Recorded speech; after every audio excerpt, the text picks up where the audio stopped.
saya nanti kepala sekolah merumuskan bagaimana guru PPKN dan guru agama itu menjadi sentral penentu kelulusan.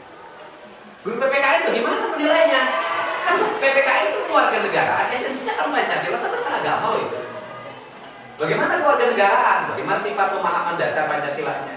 Bagaimana sikap kehidupan kesehariannya? Bagaimana ketaatan administrasi negaranya? Kan itu gampang dirumusin. Bagaimana mereka menjadi rujukan bagi sebuah kelulusan. Jadi bagi saya, bagi mereka yang upacaranya rajin, bagi mereka yang taat pada aturan gurunya, mereka yang pemahaman undang-undangnya bagus, peraturan sekolahnya bagus, cara berpakaiannya bagus, sikap-sikap kebangsaannya bagus, ya PPKN 9.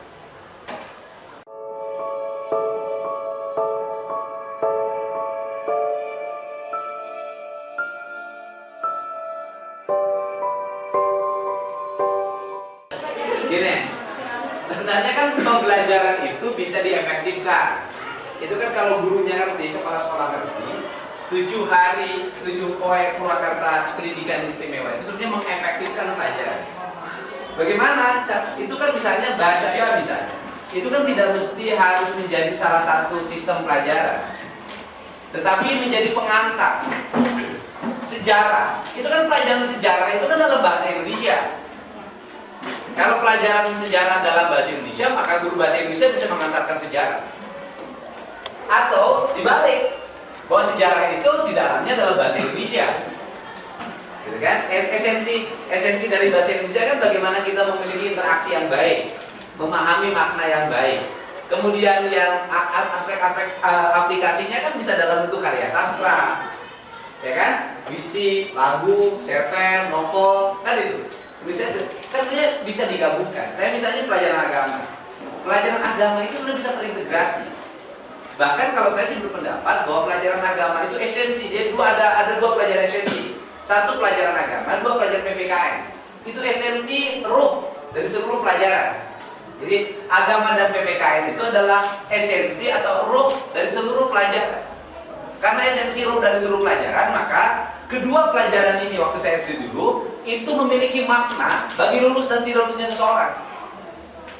Karena memiliki makna dan lulus dan tidak lulusnya seseorang, maka guru agama dan guru PPKN itu adalah penentu dari kelulusan.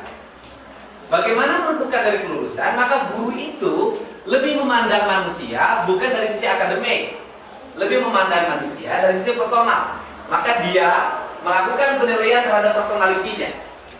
Anda misalnya, Anda kira-kira naik kelas enggak? Maka guru menentukan rajin salatnya secara personal. Baik nggak di kelasnya? Santun nggak? Suka berbagi terhadap sesama nggak? Waktu ulangan matematika nyontek nggak? Fisika nyontek nggak? Kimia nyontek nggak? IPA seluruh pelajaran nyontek nggak? Maka dia secara otomatis agamanya 9. Nah, bagaimana metodologi agama? Esensi agama itu cuma 2, belajar agama itu. Kalau belajar agama itu pasti belajar 2. Pertama, belajar baca Quran. Yang kedua, belajar baca kitab. Kalau pelajarannya cuma 2, maka itu bisa teraplikasi. Bagaimana? Setiap masuk kelas ada baca Quran. Maka disitulah agama mulai menjadi roh dari seluruh pelajaran. Kemudian baca kitab bisa saja. Misalnya setiap hari pengantar 15 menit mulai Anda belajar kursus baca kitab. Dengan Anda bisa baca Quran dan Anda bisa baca kitab, Anda akan bisa menafsirkan sendiri itu agama. Anda akan tahu esensi-esensi dari mazhab. Karena inti dari seluruh literasi pelajaran agama itu ada di kitab-kitab kuning itu. Gitu loh. Kalau kita ingin kayak santri, maka sekolah itu berubah menjadi kayak pesantren. Kan pesantren itu kan belajarnya kan? Itu nanti Anda akan belajar tafsir di situ. Nah, dan itu sendiri bukan katanya, bukan kata orang. Jadi pemahaman agamanya adalah menjadi pemahaman sifatnya personality perseorangan, bukan lagi katanya. Nah, ini kan efektif tuh, bisa efektif. Sehingga ada orang mengatakan saya menghapuskan pelajaran agama, bukan saya menghapuskan pelajaran agama, justru saya menempatkan pelajaran agama itu menjadi esensi. menjadi penentu. Anda matematikanya 9, tapi Anda setiap hari boros, nggak lulus tuh matematika. Kenapa? Karena secara aplikatif Anda itu tidak menerjemahkan matematika secara benar. Karena kalau matematika 4 tambah 4, 8. Kalau 4 tambah 4, 8, maka ditambah 4 lagi menjadi 12. Tambah 4 lagi menjadi 16. Ketika Anda setiap hari bawa bekal ke sekolah misalnya Rp5.000, kemudian setiap hari Anda habiskan, maka Anda tidak matematika. Bagaimana besok akan menjadi 12.000? Anda dengan rumusan matematika bisa menerjemahkan ini dalam kehidupan keseharian. Tapi Anda belajar matematika 4 kali 4, 16, setiap hari dikasih uang 10.000 habis, Anda tidak ngerti itu 4 kali 4, 16. Esensi dari pelajaran tidak nyampe. Problem orang Indonesia itu adalah tidak ngerti esensi. Indonesia sama pegawai negeri, hampir semua orang itu tidak ngerti esensi. Kenapa saya di Purwakarta berhasil? Karena saya menerapkan esensi. Ini masalah premis mayor, premis minor. Konklusinya apa? Ini problem ini itu apa? Ini problemnya. Saya kenapa di Purwakarta cepat selesai, membangun cepat, segala macam cepat? Karena saya ngambil konklusi. Ini loh problemnya, loh ini keputusannya. Jadi saya nggak muter pada proses administratif itu. Anak-anak sekolah itu kalau kita nggak belajar itu, kita nggak akan menjadi bangsa hebat. Kita rumus aja kanan kiri 2 tambah 2 4, 2 tambah 2 4. Terus apa makna belajar tambah 2 tambah 2 4? Kalau dompetnya kosong. Kalau nggak punya tabungan. Terus kalau Anda belajar ekonomi, Anda setiap hari belajar ekonomi, teori ekonomi, teori ekonomi. Terus esensinya apa bagi Anda? Kalau misalnya 1 rupiah pun Anda nggak punya kapital, nggak punya modal. Nah, kan ini belajar ekonomi itu kan dari situ semuanya. Sehingga kita harus menjadi bangsa esensi. Kalau bangsa yang kulit kerjanya bertengkar, masjid, gereja, itu bangsa kulit. Kita belajar bahasa esensi sekarang. Nah, jadi saya minta, saya mencampakkan menjadi pelopor itu. Disederhanakan, dikejar esensinya. Disederhanakan, kejar esensi. Sehingga apa? Saya nanya, Anda makan daging. Yang jadi kekuatan energi Anda itu apa, dari unsur apa dari daging?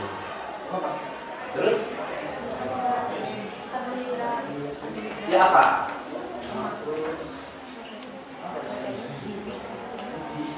Ya gizi itu apa? Ada protein, lemak, protein, terus kalori. Oke. Daging yang Anda makan itu dibuang kemana?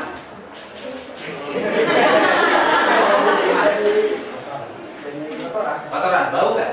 Makin bagus makanan makin bau nggak? Iya. Makan daging, penting, ya kan? Kalau penting makan daging, berarti yang diambil dari daging apa? Proteinnya kan? Lemaknya kan? Kalorinya kan? Anda setiap hari belajar matematika, tapi esensi matematika Anda tidak dapat. Ruginya itu Anda. Bau. Belajar biologi esensinya nggak dapat, bau. Belajar fisika esensinya nggak dapat, bau. Ngapain? Nggak jadi apa-apa. Anda bertani, Anda belajar tentang esensi biologi. Artinya kalau nanam jagung, maka apa yang dibutuhkan dari 1 butir jagung? Dia butuh apa, unsur harinya butuh berapa? Maka Anda teliti tanah itu. Setelah itu dimasukkan seluruh unsur itu sesuai dengan kebutuhan jagungnya. Anda belajar biologi itu namanya. Terus Anda belajar matematika, belajar jagung itu ketika ditanam ada jaraknya. Kenapa ada jaraknya? Karena jagung itu mengalami masa pertumbuhan. Ketika masa pertumbuhan diameternya berapa? Ketika diameternya berapa, nanti daun lebarnya berapa? Ketika lebarnya berapa, maka harus ada jarak antara satu jagung dengan jagung yang lain. Maka ukurannya harus ada. Kalau jaraknya terlalu rapat, maka mataharinya tidak cukup untuk menyinari batangnya. Diterapin nggak sekolah yang begini? Enggak. Pantes belajar biologi tiap hari, matematika tiap hari, jagungnya impor. Karena nggak ada penerapan pelajaran itu. Matahari ini diperlukan berapa? Ini ruang kelas ini dulu dirumuskan oleh orang yang bikin kelas ini nggak ngerti ilmu. Kan harusnya dihitung. Berapa murid di sini? 40. setiap manusia menghasilkan berapa CO2? Ya kan? Membutuhkan berapa O2? Oke. Ruangan ini panjang kali lebar kali tinggi berapa? Berapa volume oksigen yang ada di ruangan ini? Ya kan? Ketika berapa volume oksigen di ruangan ini, ketika jendelanya ditutup, mungkinkah ada suplai oksigen? Nggak ada apanya? Kenapa nggak ada selesaikan gantungan ini? Kenapa di ruangan ini tidak berdiskusi untuk menyelesaikan gimana kita punya jendela agar ada ruangan masuk? Kan Anda tidak menyelesaikan masalah. Bayangin, negara memproduksi anak-anak sekolah, menyelesaikan ruangannya nggak bisa. Gimana kita menjadi orang hebat? Gimana kita menjadi orang hebat? Ngerumusin untuk tempat tinggalnya saja nggak bisa. Kenapa? Karena nggak ada gantungannya. Gantungannya kenapa? Gantungannya lepas. Terus kalau lepas harus gimana? Kan Anda bisa diskusi bikin kelompok untuk sama-sama membuat gantungan. Ambillah jelas sendiri.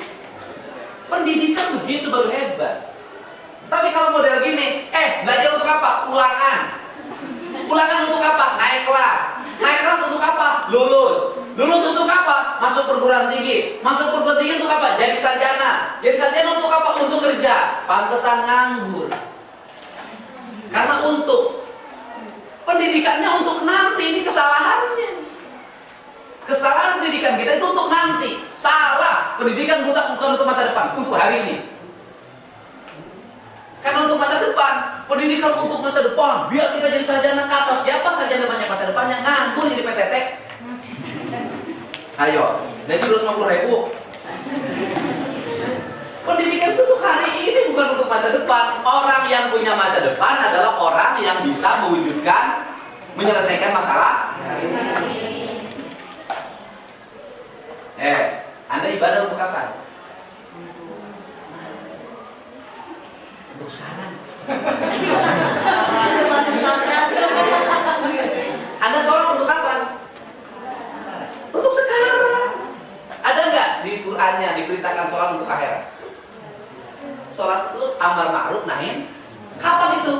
Sekarang. Makanya jangan untuk nanti. Pendidikan untuk kapan? Ruang ini harus diselesaikan dengan pendidikan. Kapan?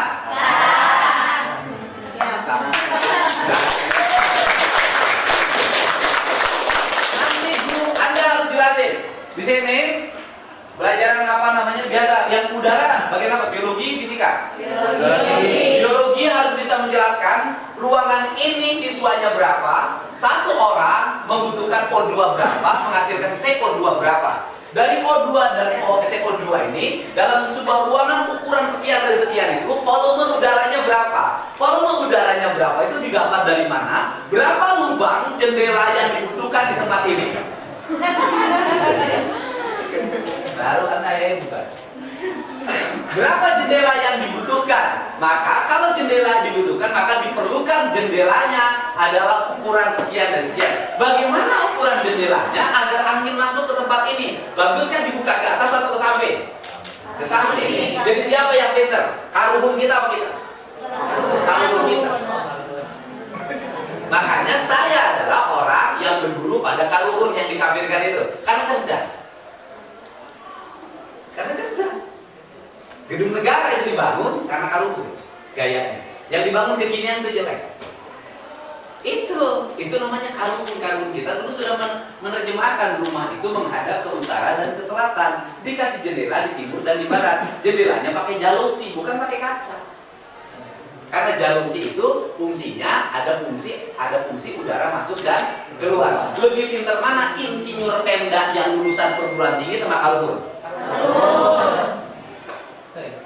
Banyak berbuku. Ngerti sekarang? Dijelasinnya selama ini saya begini. Ini baru belajar pendidikan esensi. Pendidikan esensi itu kulitnya dapat. Kulit itu bukan untuk tubuh, hanya untuk mengantar dan tidak perlu besar. Makan itu yang banyak pengen sedikit. Sedikit. Kita nanya Dede. Anda makan setiap hari 1 kali, 3 kali hari dia tidak makan, tidak minum. Mungkin nggak ke ruang angkasa bawa kastrol?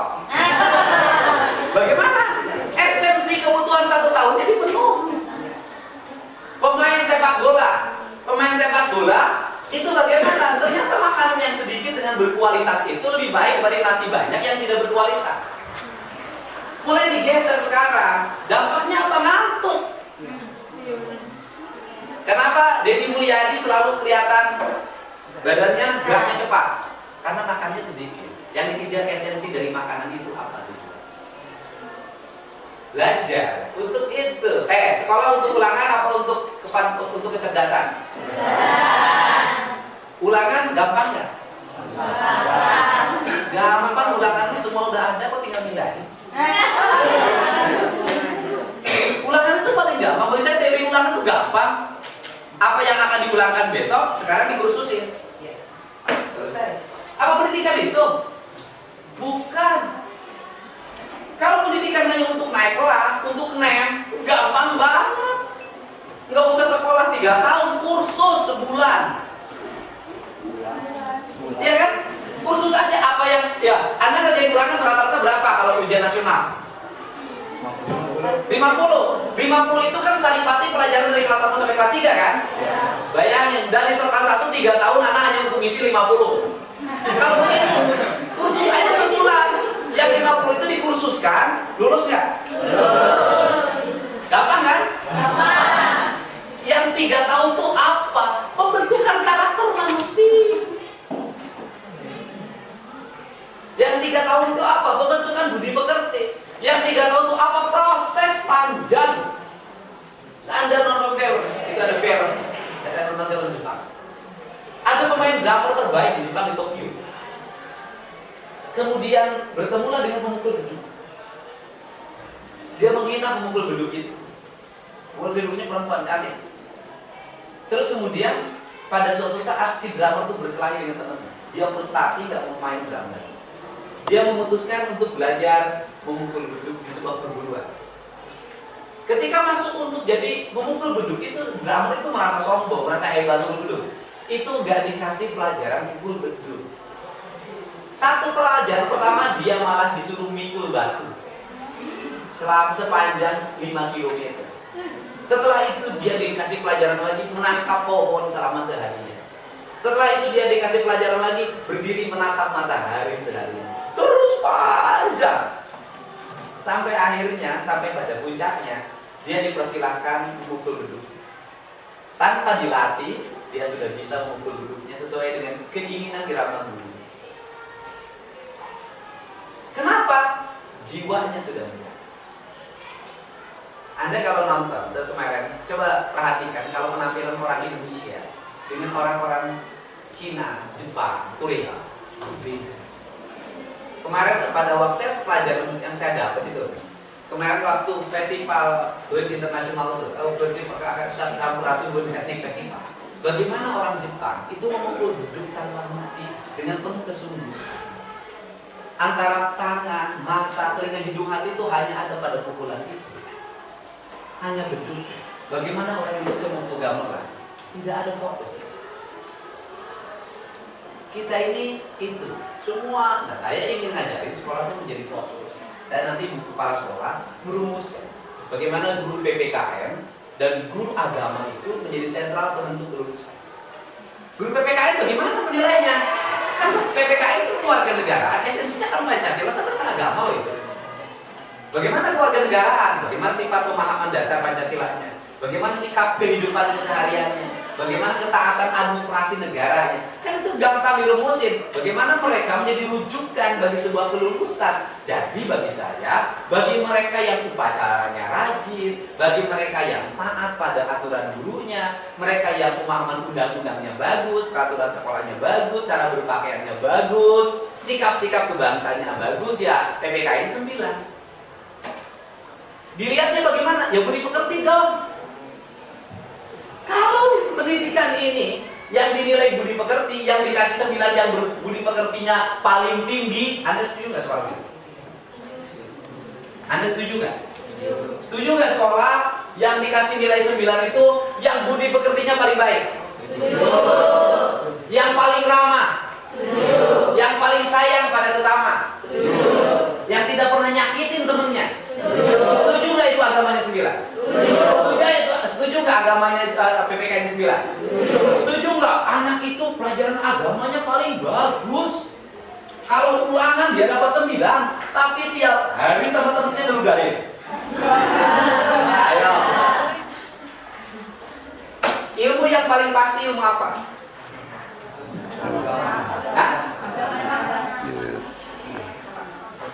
agama itu belum kategori ilmu yang paling pasti. Karena agama di kita itu tafsir tentang sesuatu. Gitu loh. Kan belum pasti, kan mazhabnya banyak, kan tafsir. Satu pendapat itu menimbulkan ragam pemahaman. Yang pasti itu bukan agama esensi ya, agama pelajaran. Agama pelajaran itu tafsir. Agama pelajaran itu tafsir. Nah, yang pasti pelajaran agama yang paling pasti. Saya nyebutnya malah begitu. Tentang apa agamanya matematika? Ya tentang alam. Eksak, pasti. Makanya 4 tambah 4 8 nggak? Pasti nggak? Pasti. Allahu Akbar. Yang benar yang mana? Yang begini, yang begini, yang begini, apa yang begini?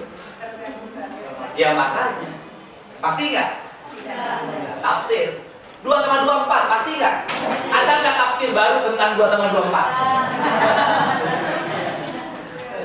Ngerti? Makanya saya selalu menyebut ayat itu ada 2. Ayat yang tertulis, ayat yang tidak tertulis. Ayat yang tertulis dalam bahasa Arab, dalam bahasa Arab. Bahasa Arabnya bahasa Arab tingkat tinggi. Namanya juga bahasanya Gusti Allah, ya kan? Karena tingkat tinggi, mungkin kalau dalam bahasa Sunda itu dalam bahasa Sunda parahyangannya. Atas. Belum. Sekarang bahasa Sundanya sudah gaul. Yang gaul harus memahami bahasa filsafat tingkat tinggi. Perlu pemaham.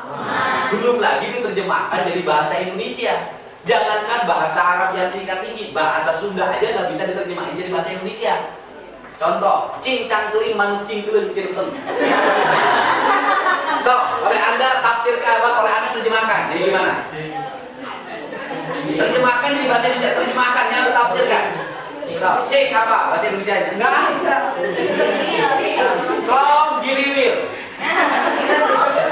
Saradot geplok. Belum kuban lak nangkara. Ada nggak? Nggak ada.